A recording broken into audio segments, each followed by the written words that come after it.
स्वागत है आप लोगों का राजनीति शास्त्र के सब्जेक्टिव क्वेश्चन आंसर सीरीज 5 में। आज का हमारा प्रश्न है मंडल आयोग के रिपोर्ट की सिफारिश और कार्यान्वयन और उनके परिणामों पर एक लेख लिखिए। देखते हैं हम लोग। बताता है, अगर हम बात करें इसकी जो है प्रस्तावना की, तो मंडल आयोग, जिसे औपचारिक रूप से दूसरा पिछड़ा आयोग कहा जाता है और भारतीय समाज और राजनीति में एक महत्वपूर्ण मील का पत्थर है। 1979 में स्थापित इस आयोग का उद्देश्य सामाजिक शैक्षिक रूप से पिछड़े वर्ग यानी SEBC की पहचान करना और उनके उत्थान के लिए सिफारिश करना था।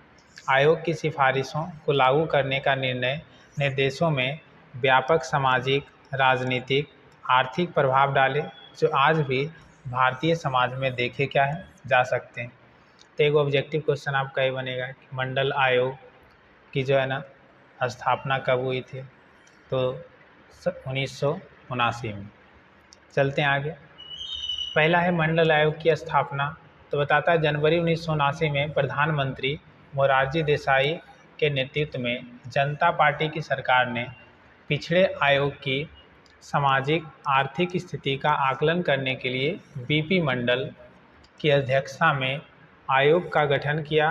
इसका मुख्य उद्देश्य सामाजिक शैक्षणिक रूप से पिछड़े वर्गों की पहचान करना और उनके लिए सरकारी नौकरी, शैक्षणिक संस्थानों में आरक्षण की सिफारिश करना। तो यहाँ से पहले ढेर सारा क्वेश्चन बन जाता है। पहला नंबर ये कि मंडल आयोग की जो है स्थापना कब हुई थी, जनवरी 1979 में। किस प्रधानमंत्री के अगुवाई में यानी नेतृत्व में मंडल आयोग की स्थापना हुई थी, तो मोरारजी देसाई। तो आपसे क्वेश्चन पूछेगा कि जिस समय मंडल आयोग की स्थापना हुई थी उस समय भारत के प्रधानमंत्री कौन थे, तो मोरारजी देसाई। किस पार्टी की सरकार थी, तो जनता पार्टी की। मंडल आयोग की स्थापना के समय किस पार्टी की सरकार थी, जनता पार्टी की। ठीक है ना। उसके बाद आपसे पूछा जाएगा मंडल आयोग के अध्यक्ष कौन थे, तो BP मंडल, और इन्हीं के नाम पे रखा गया ऐसा क्या है, मंडल आयोग।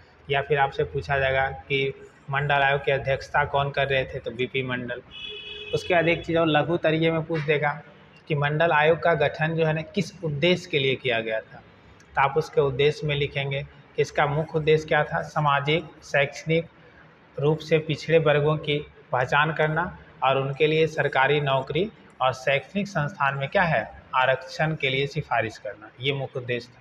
तो अंदाज़ा लगा लीजिए कि इतना गो से जो है आपका कितना इंपॉर्टेंट क्वेश्चन निकल गया, इसलिए इसको ध्यान से रखिएगा, बहुत ही इंपॉर्टेंट क्वेश्चन। मंडल आयोग की सिफारिशें बताते, मंडल आयोग ने अपनी रिपोर्ट 1980 में प्रस्तुत की, जिसमें निम्नलिखित प्रमुख सिफारिशें क्या है शामिल थी। अब आपसे एक क्वेश्चन यहाँ भी पूछ जाएगा कि मंडल आयोग का गठन कब हुआ था, 1979 में, लेकिन वो अपना रिपोर्ट सरकार को कब पेश किया था, 1980 में।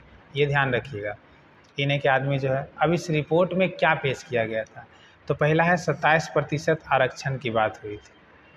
बताता है सामाजिक और शैक्षणिक रूप से पिछड़े वर्ग यानी SEBC के लिए केंद्र सरकार की सेवाएं और शिक्षण संस्थानों में 27% आरक्षण प्रदान करने की सिफारिश की गई। इससे कुल आरक्षण का प्रतिशत 49.5 हो गया, यानी कि अनुसूचित जाति के लिए 15%, अनुसूचित जनजाति के लिए 7.5% और EBC के लिए जो है 27%। ठीक है ना।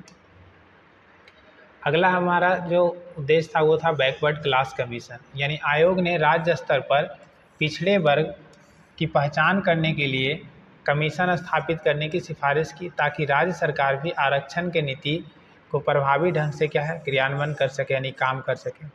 तीसरा क्या था, आर्थिक मानदंड। आयोग ने सिफारिश की कि आरक्षण का लाभ केवल उन पिछड़े वर्ग को मिले जो आर्थिक रूप से कमज़ोर हैं, और आयोग ने क्रीमी लेयर यानी अमीर और प्रभावशाली लोगों को आरक्षण के दायरे से बाहर रखने का क्या है सुझाव दिया। ये बहुत इंपॉर्टेंट चीज़ है। वर्तमान में भी आप देखिए क्रीमी लेयर जो है चर्चा में, इस पर बाद में हम लोग कभी बात करेंगे, बहुत अच्छा टॉपिक है। अगला हमारा क्या है, विकास का अन्य उपाय। बोलते हैं आयोग ने सिर्फ आरक्षण ही नहीं बल्कि पिछड़े वर्ग के लिए शैक्षिक और आर्थिक विकास के अन्य उपाय को भी सिफारिश की, जैसे कि छात्रवृत्ति, विशेष शिक्षण संस्थान और तकनीकी शिक्षा में क्या है सुधार। ये सब पर भी बात किया गया। मंडल आयोग की सिफारिशों का जो है कार्यान्वयन बोलता है, मंडल आयोग की सिफारिश तत्कालीन प्रधानमंत्री वीपी सिंह के सरकार ने 1990 में क्या है लागू करने का निर्णय लिया। अब देखिए भैया कि मंडल आयोग रिपोर्ट कब दिया था, तो रिपोर्ट दिया था 1980 में, ठीक है। ये क्या दिया था, अपना रिपोर्ट। और इसका जो है गठन कब हुआ था, तो गठन हुआ था 1979 में। इसके बाद जो है ना इस पे लागू करने की चर्चा कब हुई थी, ठीक है, 1990 में। प्रधानमंत्री कौन थे लागू करने के समय, वीपी सिंह। और जिस समय गठन हुआ था उस समय प्रधानमंत्री कौन थे, मोरारजी देसाई। इसके अध्यक्ष कौन थे, बीपी मंडल। बताता यह निर्णय भारतीय राजनीति में एक महत्वपूर्ण घटना थी जिसने समाज के विभिन्न वर्गों के बीच गहरे विभाजन पैदा किया और कार्यान्वयन परिणाम स्वरूप देश भर में व्यापक विरोध प्रदर्शन हुआ, जिसमें विशेष रूप से छात्रों का गुस्सा चरम पर था। कई स्थानों पर विरोध प्रदर्शन हिंसक हो गए। कुछ छात्रों ने आत्महत्या करने की कोशिश भी की और एक छात्र था जो आत्महत्या करके अपना जान भी दे दिया था। आगे आइए हम लोग देखते हैं इसके लागू होने के बाद इसका परिणाम क्या हुआ। तो पहला हम लोग देखेंगे इसके राजनीतिक प्रभाव को। बताता मंडल आयोग की सिफारिश के कार्यान्वयन से भारतीय राजनीति में एक बड़ा बदलाव आया और पिछड़े वर्ग की राजनीतिक सशक्तिकरण का दौर क्या है शुरू हुआ, जिससे क्षेत्रीय पार्टी और जाति आधारित दलों का क्या है उभार हुआ। यानी आज आजकल जितना भी आप जातिगत पार्टी देखते हैं, जैसे मुलायम सिंह यादव, लालू यादव, नीतीश कुमार, रामविलास पासवान, इस तरह का जितने भी जो है पार्टी या दल को देख रहे हैं, सब का उदय जो है ना इसी चीज़ों के बाद हुई थी, यानी 1990 से। बोलते इन दलों ने मंडल आयोग के कार्यान्वयन को अपने एजेंडा में प्राथमिकता दी और चुनावी राजनीति में महत्वपूर्ण क्या है भूमिका निभाई। ये जितना भी छठभैया दल है ना जो कुर्सी के लिए आए हैं, सब 1990 में ही आए और यहीं से जो है जाति राजनीति का जो है बहुत बड़ा शुरुआत होता है पूरे भारत में, जो आप देख रहे हैं, जिसका प्रभाव आप लोग भी गुलाम हैं झंडा ढोते ढोते। आगे आइए, अगला इसका परिणाम देखें तो सामाजिक न्याय और आरक्षण नीति केंद्रित राजनीतिक उदय हुआ, जिसने भारतीय राजनीति के ध्रुवीकरण को गहरा किया और इसके परिणाम स्वरूप राष्ट्रीय पार्टी को भी सामाजिक न्याय के मुद्दे को अपने चुनावी एजेंडा में क्या है शामिल करना पड़ा। ये था राजनीतिक प्रभाव। अगर अगला बात करें हम लोग सामाजिक प्रभाव, तो बताता मंडल आयोग की सिफारिश के कार्यान्वयन ने सामाजिक असमानताओं को कुछ हद तक क्या है कम किया और पिछड़े वर्ग को सरकारी नौकरी और शिक्षण संस्थान में आरक्षण मिलने से उनकी आर्थिक और शैक्षणिक स्थिति में क्या है सुधार हुआ। ये देखिए मंडल आयोग का पॉजिटिव चीज़ है पूरे तरीके से, मतलब आपको डायरेक्ट कह रहा भैया कि इससे क्या दूर हुआ, सामाजिक असमानता, यानी जो गरीबी अमीरी को लेकर के जो एक डिस्टेंस था, गैप था, वो कम हुआ। कैसे कम हुआ, तो जो पिछड़े वर्ग के भी लोग थे उनको सरकारी नौकरी में और शिक्षण संस्थान में आरक्षण मिलने से उनको पढ़ने का मौका मिला, नौकरी करने का मौका मिला, तो स्वाभाविक है उनकी आर्थिक और शैक्षणिक स्थिति में क्या आया सुधार आया, तो उनके रहन सहन में परिवर्तन आया। तो अगर सामाजिक प्रभाव की नज़र से देखा जाए तो मंडल आयोग या मंडल कमीशन का कार्य या रिपोर्ट जो पॉजिटिव था, लेकिन अगर राजनीतिक एंगल से देखा जाए तो भैया हम तो उसको निगेटिव मानते। बताता अगला, हालांकि इससे समाज में जातिगत ध्रुवीकरण भी बढ़ा और आरक्षण के विरोध में ऊंचे जातियों इसे उनके खिलाफ भेदभाव के रूप में देखा, जिससे समाज में टकराव की स्थिति क्या है उत्पन्न हो गई। वो तो हर पहलू का अगर कुछ पॉजिटिव है तो कुछ क्या है नेगेटिव है पूरे तरीके से। मान लेते हैं कि जिनको किसी चीज़ से फ़ायदा है वो उसका क्या करेंगे समर्थन, किसी को अगर मान लीजिए उससे नुकसान है तो वो उनका क्या करेंगे भैया विरोध करेंगे। तो ये पॉजिटिव नेगेटिव चीज़ क्रिएट होती है समाज में, ये कोई बड़ी बात नहीं है। इसको हम लोग पक्ष और विपक्ष के एंगल से भी देख सकते हैं। अगला है आर्थिक प्रभाव। बोलते हैं आरक्षण नीति के परिणाम स्वरूप पिछड़े वर्ग की आर्थिक अवसरों में वृद्धि हुई और सरकारी नौकरियों में प्रतिनिधित्व बढ़ने पर इन वर्गों के जीवन स्तर में क्या सुधार आया। तो ये पॉजिटिव चीज़ है। आगे अगर हम लोग देखें दूसरी ओर, कुछ आलोचकों का मानना है कि आरक्षण ने योग्यता आधारित चयन प्रक्रिया को कमज़ोर किया, जिससे प्रशासनिक दक्षता पर प्रतिकूल प्रभाव पड़ा। हालांकि इस तर्क का समर्थन करने वाले साक्ष्य बहुत क्या है मजबूत नहीं है। अब कुछ लोग ऐसा बोलते हैं भैया कि कम नंबर पे अगर लोगों को डॉक्टर बना दीजिएगा, कम नंबर पे लोगों को अधिकारी बना दीजिएगा, वो तेज नहीं रहेगा तो अच्छे तरीके से काम नहीं कर पाएगा। कार्य करना, टैलेंट अलग चीज़ है और अनुभव अलग चीज़ है, ये हमारा भी मानना है। इसलिए ये ज़्यादा एक कोई मजबूत साक्ष्य नहीं है पूरे तरीके से। कभी कभी आप देखते हैं जो लोग पढ़े लिखे कम भी होते हैं लेकिन पढ़े लिखे लोगों से ज़्यादा बेहतर तरीके से काम कर सकते हैं।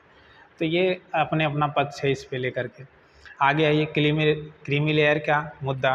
क्रीमी लेयर के सिद्धांत को लागू करके यह सुनिश्चित किया गया कि आरक्षण का लाभ केवल आर्थिक रूप से कमजोर पिछड़े वर्ग को मिलेगा, लेकिन इस नीति का क्रियान्वयन कई बार विवादास्पद रहा क्योंकि क्रीमी लेयर की परिभाषा और इसके निर्धारण के मानदंडों पे बहस क्या है होती रही है।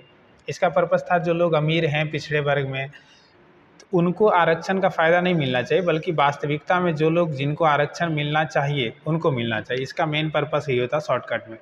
ऐसे बहुत बड़ी टॉपिक है। इस बार SC ST के मुद्दा में भी ये उछला था, लोग इसको समझ नहीं पाते हैं, तो इसको जानना क्या है ज़रूरी है।